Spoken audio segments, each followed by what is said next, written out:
Muy bien, queridos, bendito sea el nombre del Señor. Hoy vamos a hablar de la palabra viva. La palabra viva. Queremos seguir glorificando a Dios. El acto de la predicación es un acto de alabanza a Dios también. El predicador no simplemente predica para edificar a la iglesia. El predicador predica para glorificar el nombre de Dios. Entonces tengo una doble meta en esta mañana y el pueblo de Dios escucha atentamente, cuidadosamente, con el fin de glorificar a Dios. Lo que dijimos en la predicación de la semana pasada. Pues el título del mensaje hoy es la palabra viva. La palabra viva. En un momento vamos a abrir el texto para exponer el mensaje que Dios nos ha dado en esta mañana. La vida espiritual, cuando hay vida espiritual, sabemos que hay vida espiritual porque hay hambre por Dios, hay sed por Dios. El que es nacido de nuevo, el que es salvo, tiene hambre del Señor, tiene sed de la realidad de Dios y de Jesucristo. Y nosotros que estamos en esta esfera de salvación del Espíritu, anhelamos las cosas de Dios. Dice Salmo 119, versículo 97, «Oh, cuánto amo yo tu ley, todo el día es ella mi meditación». Y de nuevo en el versículo 103 del mismo Salmo dice, «Cuán dulces son a mi paladar tus palabras, más que la miel a mi boca». El que es nacido de nuevo, el que es salvo por el poder de Cristo, anhela a Dios, desea las cosas de Dios. Pero esta clase de deseo es desconocido en el mundo. Por lo que hay en el mundo, fuera de Dios, es una fascinación con las glorias pasajeras de esta vida. Fiestas, bebidas, fornicación. Fiestas, bebidas y fornicación. Es el latir del hombre, de la mujer no regenerada. No desea a Dios. Como dice el Salmo 10, versículo 4. El malo, por la altivez, la prepotencia, la arrogancia de su rostro, no busca a Dios. No hay Dios en ninguno de sus pensamientos. ¿Cómo podemos entonces explicar esta diferencia radical que hay entre los que son del Señor y los que no pertenecen al Señor? La respuesta es regeneración, nuevo nacimiento, salvación por parte de Dios a través del Evangelio. Y el Evangelio nos enseña lo siguiente, que Dios envió a su Hijo Jesucristo al mundo para morir por nuestros pecados. Y si nos arrepentimos de nuestro pecado, confiando en Cristo, seremos salvos para la alabanza y la gloria del Señor. Y en Él somos nuevas criaturas. Con esta introducción, vamos a abrir la Biblia en 1 de Pedro capítulo 1. Hoy vamos a predicar de los últimos 2 versículos del capítulo. Y como hemos leído este capítulo tantas veces, seguro que hay algún hermano que podría leer el texto de memoria, sin consultar la Biblia, ¿verdad? Así que si alguien se anima a leer 1 de Pedro 1, del versículo 13 hasta el 25, sin mirar la Biblia. No, estoy cachondeo, es una broma. 1 de Pedro 1, del 13 al 25, pero hoy vamos a exponer concretamente el 24 y el 25. Así que el que lo tenga, que lo lea en voz alta. 1 Pedro 1, del 13 al 25, hablando sobre la palabra viva.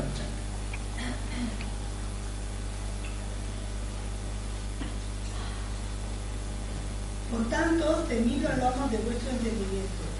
Sed sobrios y esperad por completo en la gracia que se os traerá cuando Jesucristo sea manifestado. Como hijos obedientes, no os conforméis a los deseos que antes teníais estando en vuestra ignorancia, sino como aquel que os llamó es santo, sed también vosotros santos en toda vuestra manera de vivir. Porque escrito está, sed santos porque yo soy santo.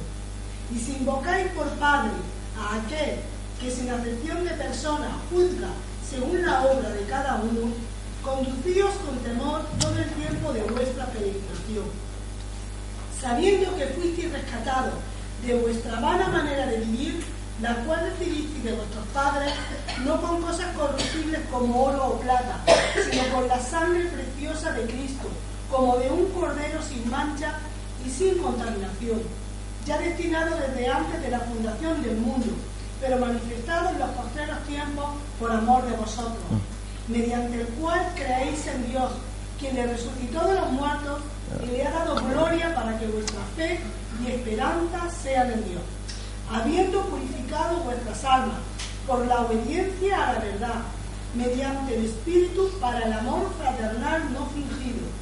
Amaos unos a otros entrañablemente de corazón puro, siendo renacidos no de simiente corruptible, sino de incorruptible, por la palabra de Dios que vive y permanece para siempre. Porque toda carne es como hierba, toda la gloria del hombre es como flor de la hierba. La hierba se seca y la flor se cae, mas la palabra del Señor permanece para siempre. Amén. Y esta es la palabra que por el Evangelio os ha sido anunciada. Amén. Gloria al Señor. Así es. Veo que la hermana ha leído el texto, ¿no? No lo ha dicho de memoria.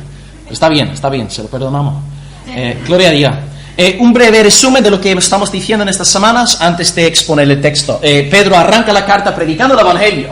Somos salvos por la predestinación del Padre, la expiación del Hijo, la regeneración del Espíritu Santo. Y luego Pedro explica en la segunda parte de la carta, seguimos en esta segunda parte, que el Evangelio produce una vida transformada, santificada. Es inconcebible que una persona que de verdad conoce el Evangelio viva como un puerco, viva como un cerdo. Es imposible. Porque el que es nacido de nuevo tiene una nueva naturaleza y desea las cosas de Dios. Y luego la semana pasada vimos como Pedro explica la razón por la que los que están recibiendo la carta van a desear ser santos. Porque en la segunda parte él nombra razón tras razón, motivación tras motivación para ser santos. El Señor viene pronto, la disciplina de Dios, el Evangelio y una larga lista que hemos ido estudiando. Y la semana pasada Pedro explica la razón por la que estas motivaciones van a funcionar, van a ser eficaces en los corazones de los hijos de Dios. Y explicamos la semana pasada la doctrina de la regeneración. La razón por la que cuando tú lees la Biblia y ves un mandato en la Biblia y deseas obedecerlo y te arrepientes de tu pecado y decides obedecer esto, se debe a la regeneración. Hay una nueva naturaleza en ti que anhela y desea las cosas de Dios. El que no es regenerado se aburre. Los mandamientos de Dios son pesados. Orar es pesado. Escuchar la predicación de la palabra es pesado. Asistir a la congregación es pesado porque no hay regeneración. Es el viejo hombre sumergido en pecado y no puede deleitarse en las cosas de Dios por causa de su naturaleza.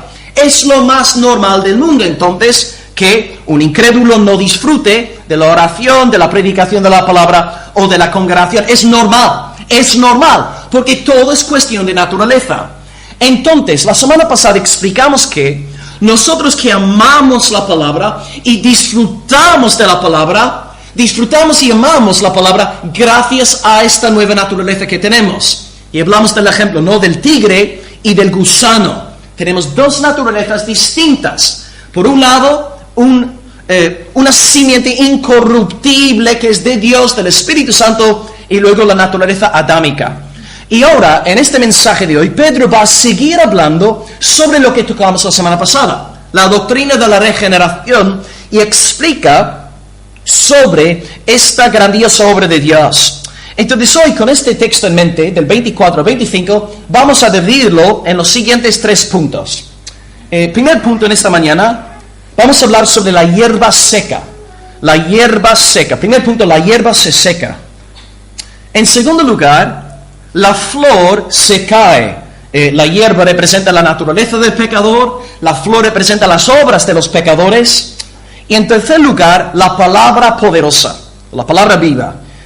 La hierba se seca. Segundo lugar, la flor se cae. Y en tercer lugar, la palabra es poderosa. La palabra es una palabra viva. Y estos son los 3 puntos. Y hoy por primera vez me vais a ver predicar sin chaqueta, porque hace un calor aquí que no vea. Así que espero que haya unción sin chaqueta también. A ver si el Señor bendice el mensaje. Os advierto, hermanos, que los primeros 2 puntos no van a ser nada agradables. Porque vamos a hablar sobre el hombre, y todas sus obras y toda su naturaleza caída. Pero en el tercer punto nos vamos a gozar. Nos vamos a gozar, gloria a Dios. Así que si en el primer y segundo punto tienes ganas de irte, espera al tercer punto, vas a gozarte al final. Gloria al Señor. Bueno, leamos el texto, el 24 y el 25. Dice lo siguiente. Porque toda carne es como hierba, y toda la gloria del hombre es como flor de la hierba. La hierba se seca, la flor se cae, mas la palabra del Señor permanece para siempre. Y esta es la palabra que por el Evangelio os ha sido anunciada. En primer lugar, vamos a hablar sobre lo que el versículo 24 llama hierba. Hierba. La hierba se seca. Este texto que Pedro nos está citando en los versículos 24 y 25 no es de Pedro. Este texto que Pedro está citando, ¿alguien reconoce el pasaje? ¿De dónde es? No es un salmo, ¿no? Isaías, capítulo 40. Y él está citando Isaías 40, del versículo 6 al versículo 8. Y es un pasaje que resalta la naturaleza transitoria de la vida humana. Que hoy estamos aquí y mañana ya no estamos. Yo ya tengo 31 años y a mí me ha pasado la vida así, volando. Y vosotros que tenéis 40, 50, 60 años, seguramente podéis testificar de la misma realidad. Nacimos ayer y mira, hoy aquí estamos 30, 40, 50 años. ¿Qué ha pasado? La vida pasa volando. Santiago nos dice, en el capítulo 4, versículo 14 de su libro, ¿qué es vuestra vida, hermanos? Ciertamente es neblina que se parece por un poco de tiempo y luego se desvanece. Somos como hierba. Un momento estamos y el día siguiente ya hemos desaparecido. Dice Eclesiastés 1:2. Vanidad de vanidades, dice el predicador. Todo es vanidad. Así que este pasaje, Pedro lo está usando para recalcar la insignificancia del hombre. Que el hombre no es nada. Lo gracioso es que nosotros, como gusanitos en el mundo, nos creemos reyes y príncipes. Nos creemos tan grandes, somos arrogantes, prepotentes y no somos nada. No somos nada de nada. Sin embargo, nos jactamos a pesar de ser polvo. ¿Cómo puede ser esto? Pero además de ser seres finitos, mortales, transitorios, hay un problema aún más grande asociado con nuestra raza humana. No somos simplemente seres finitos y mortales, sino también somos seres pecadores. Somos malos. Y a lo largo de la carta de 1 de Pedro, él nos ofrece una antropología. Antropología, que es el estudio, la doctrina del ser humano. Y Pedro revela que el hombre, en sus tres facultades principales, está totalmente corrompido. Está corrompido en su voluntad, está corrompido en sus afectos, está corrompido también en su voluntad, sus afectos y el otro, ahora mismo sí me acuerdo, y su intelecto. Su voluntad, sus afectos y su intelecto. Las tres partes principales del hombre están todos corrompidos. En primer lugar, empecemos con la voluntad del pecador. Pedro dice que la voluntad del hombre no salvo, no regenerado, es una voluntad malvada, perversa. De nuevo, no podemos leer todos los textos que tengo aquí apuntados, pero Pedro dice en el 1:14 que los deseos del pecador son malvados. Y en el 2:11 dice que son carnales. Y en el capítulo 4, versículo 2, dice que el hombre pecador está totalmente sometido al poder de la carne. Por lo tanto, es incorrecto hablar del libre albedrío del pecador. El pecador no puede escoger entre lo bueno y lo malo. Siempre escoge lo malo, porque detesta lo malo, detesta lo bueno, aborrece lo bueno y nunca va a escoger hacer lo que glorifica a Dios. Es como una imagen de un murciélago. Por mucho que yo razone con aquel murciélago, él no va a acercarse a la luz. ¿Por qué no? Porque todo lo que hay en aquel murciélago detesta, abomina, aborrece y odia la luz. No ve la luz y no desea la luz, en efecto. Como un murciélago totalmente sumergido en tinieblas. Bueno, es la palabra del Señor. Luego después podemos hacer preguntas para no distraernos. El murciélago no ve y no desea la luz. Ahora bien, si la naturaleza del murciélago es transformada para que el murciélago se convierta en oveja, se deleita en la luz, porque hay cambio de naturaleza.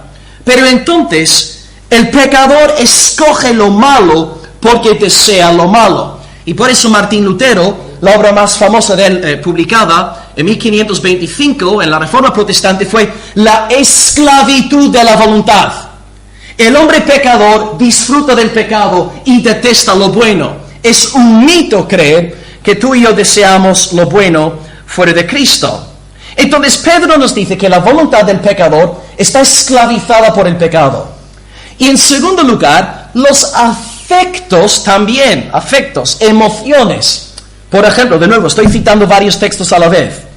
En el 2:25 dice que las emociones y los afectos del pecador están despiadados y descarriados. En el 4:4 dice que el pecador disfruta de la lascivia y la concupiscencia. En términos nuestros, lujuria. Le encanta el deseo, los pecados sexuales. Ama lo malo. Y puesto que sus afectos están tan orientados hacia la carnalidad, rechaza la luz de Dios. La semana pasada os cité un trozo de Friedrich Nietzsche, el ateo alemán más famoso del siglo XIX, y él dice en su libro más famoso, su magnum opus, llamado Así habló Zaratustra, Nietzsche dice lo siguiente: Dios debía absolutamente morir, porque veía con ojos que lo veían todo, veía las profundidades y fondos del hombre, toda su fealdad oculta, su compasión desconocía la vergüenza, se metía en mis más sórdidos rincones. Ese harto, curioso, importuno, demasiado compasivo, debía morir sin remisión. Nietzsche dice: o Dios se muere o yo me muero. El hombre no puede soportar que semejante testigo viva. Nietzsche asesina a Dios por razones morales. Sus afectos se deleitan en el pecado y por lo tanto carga a Dios. Y todos los pecadores hacemos exactamente lo mismo. Detestamos la luz de Dios, no queremos someternos a su voluntad y por lo tanto quitamos a Dios de nuestras vidas. Se cumple en nuestros días, en el siglo XXI, en Europa, lo estamos viendo por todos lados. El hombre del siglo XXI no ha evolucionado para nada. Sigue abominando, odiando, aborreciendo a Dios con todo su corazón. Las cosas no han cambiado. Las cosas no han cambiado para nada. Y en tercer lugar, no simplemente tenemos una voluntad caída por naturaleza y afectos caídos por naturaleza. Pedro también nos explica que la tercera facultad del ser humano, su intelecto, también está sumergido en tinieblas. De nuevo, citando un par de pasajes diferentes, en el 2:9 dice que el impío está en tinieblas, su intelecto está en tinieblas, y dice en el 2:15 que el pecador es ignorante e insensato. No razona con el Espíritu Santo, no razona a la luz de la palabra, sino a través de sus propios antojos, caprichos y antojos caídos. Entonces, las tres partes del ser humano que todos tenemos, fuera de Cristo, están caídas, sumergidas en las tinieblas. Con todo, hermanos, la imagen que nos da Pedro del ser humano no es para nada bonito. Es negativo. El pecador fuera de Cristo es impío y pecador. Sus emociones, su intelecto y su voluntad. Entender entonces, queridos, que antes de proclamar el mensaje de buenas noticias en Jesucristo, tenemos que en primer lugar predicar la mala noticia. Esta parte no es tan popular hoy en día. Sí tenemos a mucha gente predicando de que ven a Dios porque eres la caña, eres una máquina y Dios te necesita para que su reino avance. No, el mensaje evangelístico empieza con la proclamación del pecado del ser humano. Que tú has pecado infinitas veces, estás corrupto en todas tus facultades, y luego predicamos el Evangelio. Porque nadie va a aceptar a Jesucristo si no ve su necesidad de un Salvador. Sin esta imagen bíblica completa, cabal, de lo que es la naturaleza humana, no vamos a desear ser salvos. No vamos a ver nuestra necesidad de salvación. Entonces, lo que hemos dicho varias veces aquí en la iglesia, si tú sigues creyendo que eres una buena persona, esto significa que no conoces a Dios. La primera verdad que todos aprendemos cuando nos convertimos al Señor es que somos malos. Merecemos castigo de parte del Señor. Pero Dios trae convicción de pecado, vemos nuestra maldad y ¿qué hacemos? Señor, ten misericordia de mí. Soy pecador, soy malo y perverso y pervertido, Dios. Y Dios, la buena noticia del Evangelio, Dios salva a pecadores. Dios no salva a buenas personas porque no hay tal cosa como una buena persona. Dios salva a los malvados, a los perversos y a los impíos. El anuncio del Evangelio es la salvación del Señor. Vamos a seguir y vamos a pedir aquí que dejemos de hablar porque podemos distraernos ante el anuncio del mensaje. Así que después podemos hablar. Si no, le tendríamos que pedir que salga porque estamos aquí para proclamar el mensaje de Dios. Aquí no estamos... Sí, estamos jugando aquí con la eternidad. Estos no son asuntos triviales. Esto es vida o muerte. Por lo tanto, pedimos respeto. Sí, es vida o muerte. Es la palabra del Señor. Así que pedimos, si está entre nosotros, respeto también. Así que después podemos hablar todo lo que quieras, pero la palabra tiene que ser predicada. Así que muchas gracias por su comprensión. Entonces, en primer lugar, tenemos la naturaleza del pecador. La hierba representa la naturaleza humana y sus tres facultades: intelecto, voluntad y afectos. Están todos caídos y descarriados. Y ahora pasamos a la segunda parte, en el versículo 24, que dice lo siguiente. Bueno, estamos ahora hablando de la flor caída.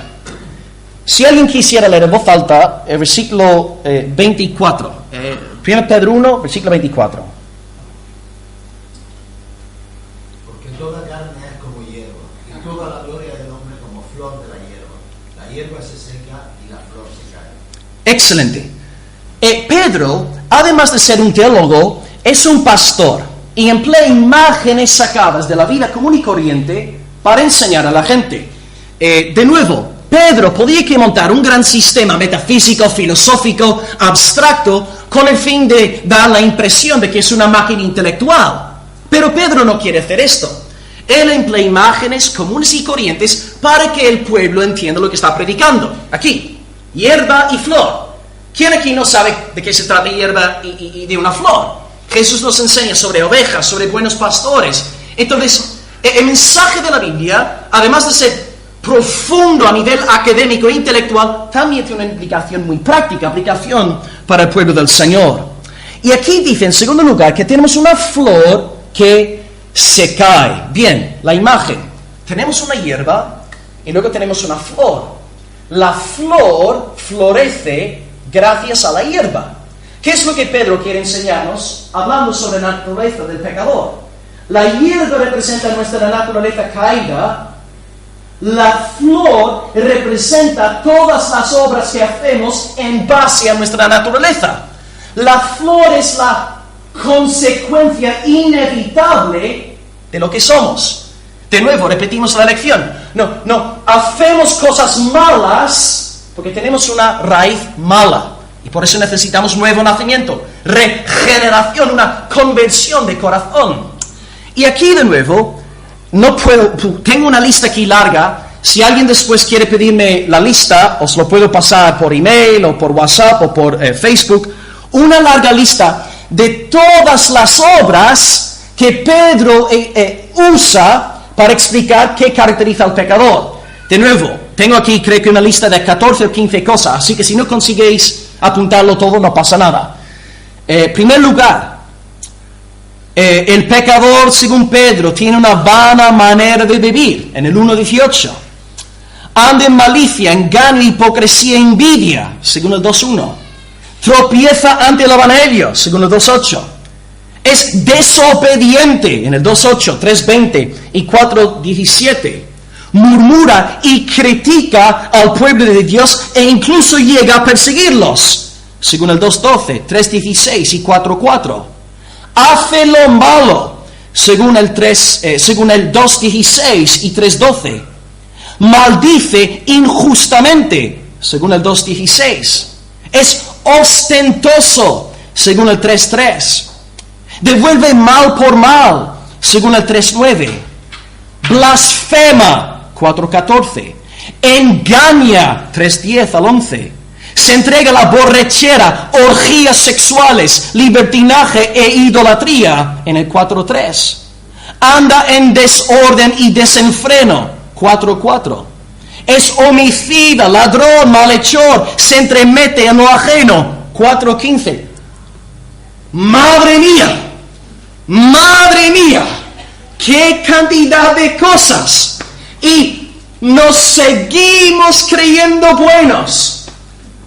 Actividad tras actividad tras actividad revela que fuera del Señor somos malos. Ahí está el fruto de una hierba corrupta y malvada, produce una flor corrupta y malvada. Es lo más natural del mundo. De nuevo, la primera lección del Evangelio cristiano es que somos malos, rebeldes y pecadores, pero Dios ha decidido salvar a gente mala, pecadora, para la gloria de su nombre. ¿Qué es lo que Dios ha determinado entonces en cuanto a la hierba, en cuanto a la flor? Ya que se caracterizan por tanta rebeldía y desenfreno, ¿qué es lo que Dios va a hacer al respecto? Pues ahí el versículo nos contesta la pregunta. La hierba se seca, la flor se cae. El decreto del juez soberano es: te has de secar, hierba maldita, te has de caer, flor podrida. Los días del impío están contados, y si yo tuviera que dejar de predicar este sermón ahora mismo, todos saldríamos de aquí desesperados, sin esperanza, sin luz. Pero la buena noticia es que Dios decide tener misericordia de hierba maldita, de flores podridas, y en Cristo la hierba se renueva. En Cristo la flor vuelve a florecer con belleza y hermosura. Es el regalo del nuevo nacimiento, regeneración. Y muchos de nosotros que estamos aquí hoy hemos experimentado el nuevo nacimiento por el poder del Espíritu de Dios. Antes amábamos lo malo y las tinieblas, y ahora detestamos lo que antes amábamos. Y simultáneamente amamos lo que antes detestábamos. ¿Os acordáis antes de mi conversión? Para mí la iglesia es para abuelitas que no tienen nada que hacer con su tiempo libre. Yo quería vivir la vida, fiestas, bebidas, fornicación, fiestas, bebidas y fornicación. Detestaba las cosas del Señor.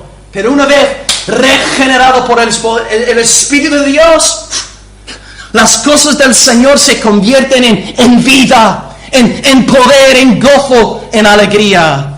Si esto ha pasado en ti, es que has nacido de nuevo. Es el poder del Espíritu de Dios. No lo hace el predicador, no lo hace la denominación, no lo hace el presidente del país ni el rey. Esto es una obra soberana del poder del Espíritu Santo del Señor. Él salva para la gloria de su nombre. Y ahora tenemos una herencia incorruptible, incontaminada, inmarcesible. La respuesta entonces para la corrupción humana es la incorrupción divina. Él nos libra del poder del pecado con el fin de que ahora nos gocemos en las cosas del Señor. Todo lo que hemos dicho entonces sirve para enseñarnos acerca de la importancia de no depender nunca de nuestra sabiduría caída. Necesitamos sabiduría de Dios. Necesitamos basar nuestras vidas en el mensaje de la palabra del Señor. Porque todo el pensamiento en el mundo, todo el conocimiento que el ser humano en su pecado ha conseguido formular, sigue llevándonos a negar al Dios que nos creó. Cuando Dios desciende con poder, el hombre se ve obligado a callarse. Me viene a la mente el pasaje de 1 de Reyes, capítulo 8, donde Salomón acaba de construir el templo para la gloria del Señor. 7 años de sudor, sangre, esfuerzo, está el templo montado. Y dice el texto bíblico, en 1 Reyes 8, versículo 11, descendió la presencia de Dios como una nube. ¿Y qué pasó ahí? Todos los sacerdotes no podían mantenerse en pie. Se postraron ante la presencia de Dios. Una imagen perfecta de lo que es la salvación. Cuando Dios salva una vida, cuando Dios desciende con poder, toda la gloria es para Él. Y nosotros, calladitos ante la presencia de Dios. Dios salva para su gloria. No a nosotros, Señor, no a nosotros, sino a tu nombre da gloria por tu misericordia y por tu verdad. La hierba se tiene que secar. La flor se va a marchitar. Yo no sé quién sería la persona más joven aquí en el culto. Amor, tienes 15 años, 16 años, te vas a morir. Te vas a morir. Siento decir, te vas a morir. Tus días están contados. La flor se va a marchitar. Pero la incorrupción de Dios te puede salvar de la condenación eterna.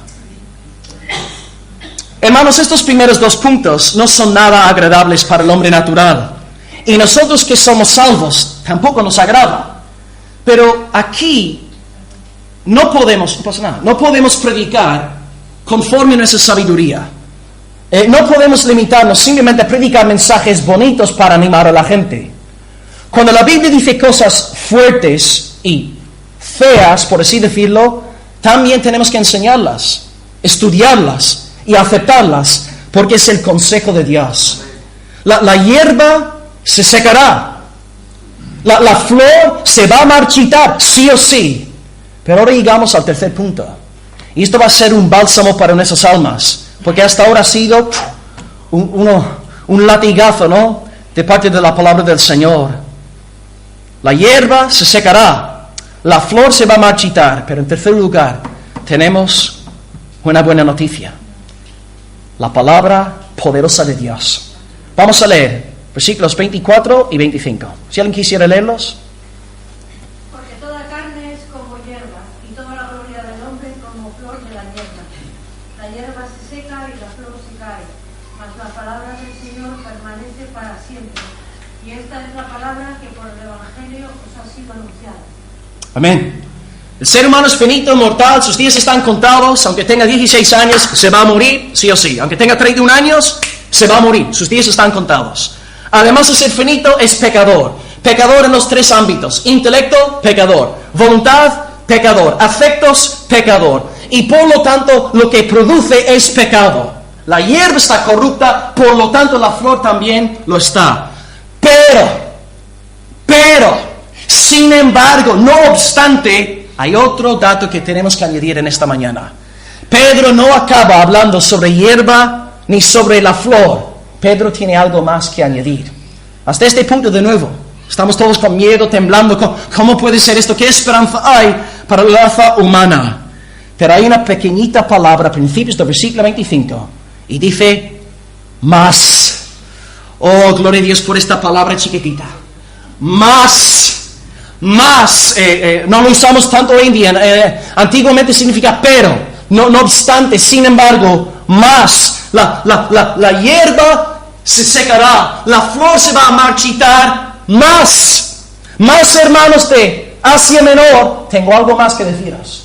El mensaje no acaba con el versículo 24, dice Pedro lo siguiente: más la palabra del Señor permanece para siempre. ¡Wow! ¡Gloria a Dios! Por fin esperanza, por fin luz, por fin un toque del cielo. La última palabra no es la hierba ni la flor. Isaías contrasta la condición finita y caída del ser humano con la gloria de Dios. ¿Y quién es Dios? Pues Dios es en sí y por sí mismo, infinito en su ser, gloria, bienaventuranza, perfección, suficiente para todo, inmutable, incomprensible, omnisciente, todopoderoso, omnisciente, un ser sabio, santo, justísimo, misericordioso, bondadoso, lleno de gracia, de verdad, de bondad, de amor. Este es nuestro Dios. El ser humano maldito, caído y feo, pero el Señor es glorioso. El Señor es dulce. El Señor es excelso, levantado y grandioso hasta lo sumo. ¡Qué pedazo de contraste entre lo que somos nosotros y entre lo que es Dios! Si tú estudias la historia de cualquier avivamiento en la historia de la iglesia, siempre te toparás con la misma realidad.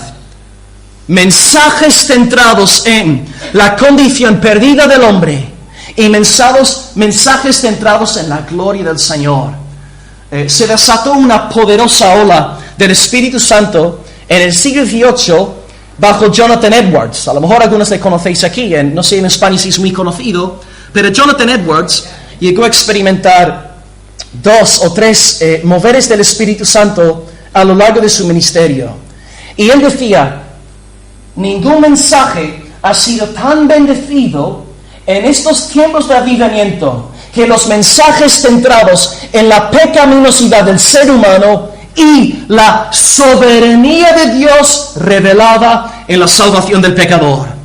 2 verdades inseparables. Cuanto más grande te ves a ti mismo, hermano, más chiquitito ves a Dios. Cuanto más pecaminoso y pequeño y malvado te ves a ti mismo, más grande, glorioso, magnífico y excelso ves a Dios. Esta es la regla de 3, que Dios es grandioso. Y en tiempos de avivamiento, esta presencia de Dios llega a ser palpable. En Gales, una nación que está ahí al lado de Irlanda, donde yo vivo, en 1904 había un mover poderoso del Espíritu de Dios en 1904. 100,000 almas fueron agregadas a la iglesia en cuestión de un solo año. Había un chaval llamado Evan Roberts, él tenía 26 años, y él estaba predicando, y de repente el Espíritu fue derramado en un culto de jóvenes. Había 17 jóvenes, la iglesia estaba fría, apagada, tibia, pero un chaval que llevaba 13 años orando, él se puso a orar con 13 años, tenía 13 años orando por un avivamiento, y le toca él predicar en un culto de jóvenes con 26 años. Y fue derramado poderosamente el Espíritu Santo de Dios ahí en Gales. Y a mí me llevaron a la iglesia donde empezó el avivamiento hace, 9, 10 años. Y me puse de rodillas ahí en un lugar aparte y le oré al Señor diciéndole: Padre, hazlo de nuevo mis días, Señor. Hazlo de nuevo, Señor. Aviva tu obra, Señor. Renueva tu obra, Dios. Fijaros, hermanos, el poder del avivamiento. No lo vais a creer lo que estoy a punto de contaros. Se cuenta que tal era el impacto del avivamiento en Gales, salían los periódicos seculares. Se ve que el poder del Espíritu estaba tan fuertemente sobre la nación de Gales que los mineros que usaban a los caballos para ir a trabajar en las minas ahí en Gales no podían decir tacos, no podían soltar más palabrotas. Y se cuenta que históricamente, por la presencia de Dios en la isla, los mineros tuvieron que volver a entrenar a sus caballos para que entendiesen mandatos que no fuesen tacos. Hermanos, esto es avivamiento. Cuando los mismos animales y los mismos caballos se enteran de que algo ha cambiado. Había tal presencia en la isla de Gales, en la nación de Gales, que los mineros tuvieron que volver a entrenar a sus caballos. ¿Quién podría empezar a explicar algo así? De nuevo, en la nación justo al norte de Gales, en la isla de Lewis, que está ahí en la costa de Escocia, en la época de la posguerra, del 49 hasta el 53, la nación estaba totalmente sumergida en, de nuevo, oscuridad espiritual, tibieza, las iglesias vacías. Había 2 hermanitas mayores de la congregación, ambas tenían 80 años, una de ellas era ciega. Sí, lo que vamos a hacer, yo creo que sería mejor que salga, porque de verdad estamos ya distrayéndonos. Ya, si quiere podemos volver, yo creo que sería bueno. Sí, estamos contentos que esté con nosotros, pero ya es una falta de respeto, ya eso. Así que, si quiere puedes. Sí, es que no podemos. Porque ya le he advertido de una forma muy cariñosa una vez y ya sigue. Sí. Eso es la última vez, ¿vale? Hemos ejercido mucha paciencia y cariño, y esto es faltar el respeto.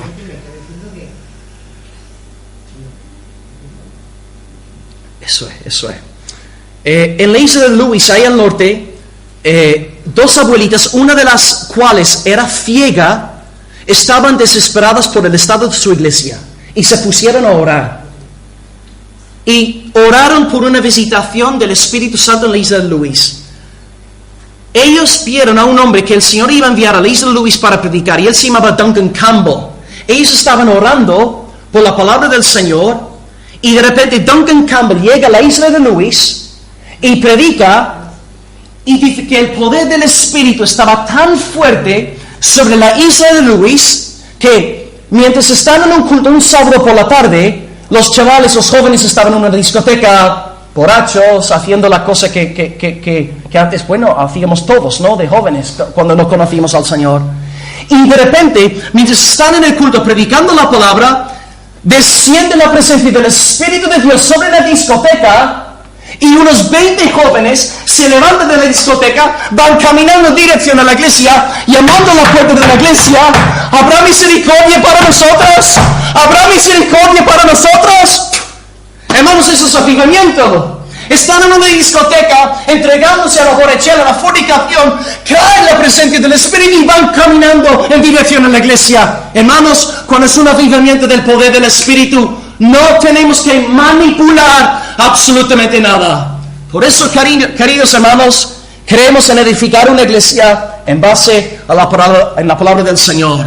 Yo de verdad he predicado por España, llevo 10 años predicando. Me he topado con cada burrada, cada abominación. Incluso he estado en iglesias, en momentos para jóvenes, cuando han echado humo en el aire para provocar un ambiente de alabanza. Hemos estado incluso con DJs cristianos pinchando discos, y todo esto, hermano, huele a cebo mundano. Edificamos la iglesia en base a la palabra del Señor, y Él honrará nuestras oraciones. Y de verdad, ¿quién sabe lo que el Señor podría hacer aquí en Almería? Mientras estamos aquí celebrando en el culto, a lo mejor vendrá alguien a la puerta. ¿Puedo ser salvo? ¿Puedo ser perdonado? No podemos ponerle límites al Señor. Dos abuelitas de 80 años, una ciega, intercediendo por un mover del Espíritu, y Dios revolucionó aquella isla para la gloria de su nombre. Necesitamos la palabra. No hace falta más cebo mundano. No hace falta herramientas mundanas. Lo que necesitamos es el poder de la palabra del Señor. No hacen falta más luces, ni musiquita de fondo para crear un ambiente, ni conferencistas carismáticos y divertidos. Hace falta el fuego de Dios, la presencia del Señor, temor del Señor. Hacen falta hermanos quebrantados ante la presencia de Dios, clamando: Señor, derrama tu gloria, aviva tu obra, Señor, haznos volver a las Escrituras. No hace falta más sabiduría egipcia ni babilónica. Tenemos la palabra del Señor. Mirad, hermanos, el ejemplo de la primera iglesia. En Hechos 6:4, los apóstoles dijeron: vosotros podéis ocuparos de las viudas, y nosotros vamos a persistir en la oración y el ministerio de la palabra. Ahí están las herramientas, ahí está desde el mismo inicio. Para edificar una iglesia en el Señor, palabra de Dios, oración. Oración, palabra de Dios. Y ha dicho el Señor en 1 Samuel 2:30: yo honraré a los que me honran, y los que me desprecian serán tenidos en poco. Pero si honramos los medios de Dios, oración y la palabra, podemos disfrutar del toque del cielo. La palabra es un arma poderosa. La oración es un arma poderosa para la gloria del Señor. Y Dios usará nuestras oraciones para hacer grandiosas cosas aquí, incluso en España. Tengo una cita de un querido hermano llamado Leonard Ravenhill. No sé si lo conocéis, algunos sí lo conoceréis seguramente. Leonard Ravenhill, en su libro ¿Por qué no llega el avivamiento? Y él dice lo siguiente, lo estoy citando textualmente: ningún hombre es más grande que su vida de oración. Ninguna mujer es más grande que su vida de oración. El pastor que no está orando está jugando. Y el pueblo que no está orando está extraviando. Entonces, la palabra nos lleva hacia la oración nos lleva hacia la palabra. Y cuando estamos en la presencia de la oración, buscando al Señor, nos unimos al clamor del Antiguo Testamento, nos unimos al clamor de los santos de nuevo, pensando, por ejemplo, en Isaías 44, versículo 3, que dice: yo derramaré aguas sobre el sequedal y ríos sobre la tierra árida, dice el Señor. Mi espíritu derramaré sobre tu generación y bendición sobre tus renuevos, tus hijos y los hijos de tus hijos.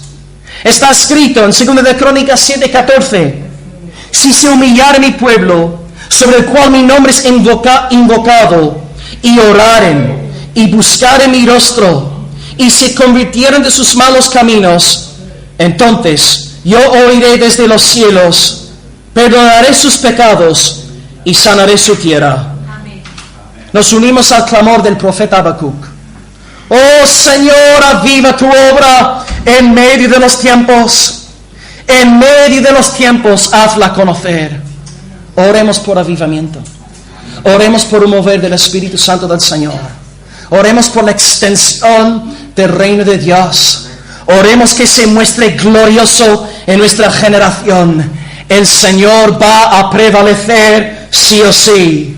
Así que te pregunto en esta mañana, hermano o hermana, ¿estás tú empleando los medios que el Señor te ha dado? ¿Estás tú entregado al estudio de la palabra? ¿Estás tú en comunión con Dios a través de la oración? ¿Estás interfiriendo delante de Dios? Si descuidamos la palabra, si descuidamos la oración, estamos andando según nuestra sabiduría carnal y humana. Y es falta de fe en el Señor. Hermano, ¿cómo va tu vida de oración? Hermana, ¿cómo va tu vida de intercesión delante de Dios? Estos son los medios escogidos por el Señor. Dios va a honrar a los que honran su palabra y que le buscan en oración. Hace 2500 años, 2600 años, Isaías escribió: la hierba se seca, la flor se cae, mas la palabra del Señor permanece para siempre. Isaías está muerto, hermanos. Está en la tumba, su cuerpo ya podrido. Isaías ya no es. Hace 2000 años dijo el apóstol Pedro: la hierba se seca, la flor se cae, mas la palabra del Señor permanece para siempre. Hermanos, Pedro ya no está con nosotros. Está en la tumba, podrido. Pedro ya no es, físicamente hablando. 2017 años después, yo os digo en esta mañana, hermanos, en Almería: la hierba se seca, la flor se cae, mas la palabra del Señor permanece para siempre.